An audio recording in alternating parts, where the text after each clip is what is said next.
This is it, citizen! Hello, ito na naman po ulit ako. Manggugulo na naman sa inyo, sa inyong buhay. Hindi po. Kasi pag-usapan naman natin, diba? So, bakit yung mga nangyaring kadramahan sa Senado? Ano ba naging dahilan pa kasi talaga nun? Isa lang ang alam naman natin lahat, diba? Siyempre, yung tungkol to sa impeachment ni Sara. Kasi kaya naman kasi ang problema naman sa ngayon hindi talaga matanggap ng iba na for impeachment na si Sara. At hindi na matanggap yung mga dahilan kung bakit. So, ang masabi na natin tama na ang drama sa Senado. Hindi naman kasi ito basta-basta politika at telenovela Una-una, pagkakataon kasi ito na yung Vice Presidente na Pilipinas sa harap sa Senado para sagutin yung mga tungkol sa kanyang mga kabalbalang pinagagawa. O, di ba? Ito dapat kasi malaman ng mga tao. Lalo na yung mga nagtanga-tanga-tangahan, nagbubububuhan, at mga ewan ko, hindi nila matanggap. Since simula na yung pre-trial sa July 6. Ay, sa trial mismo pala. Trial mismo sa July 6. Yung pre-trial sa June 18. Ano ba talaga ang umpisa?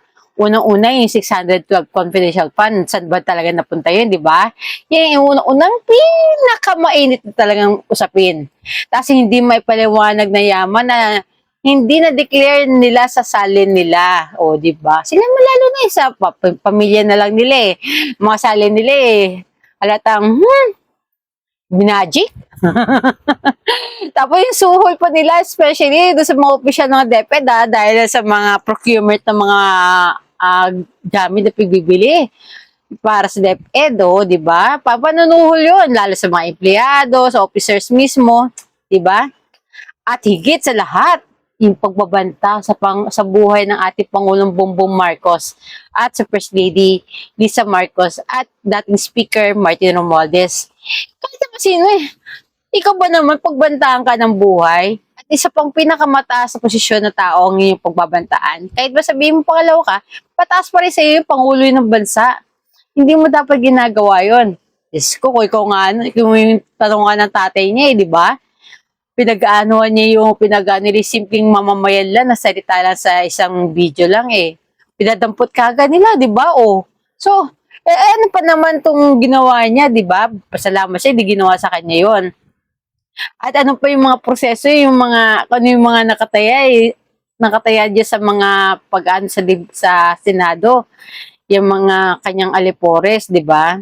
So, isa na naman diyan Iyan lang naman dahilan bakit na siya bakit nagkakaroon ng impeachment yan sa Senado. Hindi kahit pa sabihin mong vice president siya, hindi pa rin 'yun.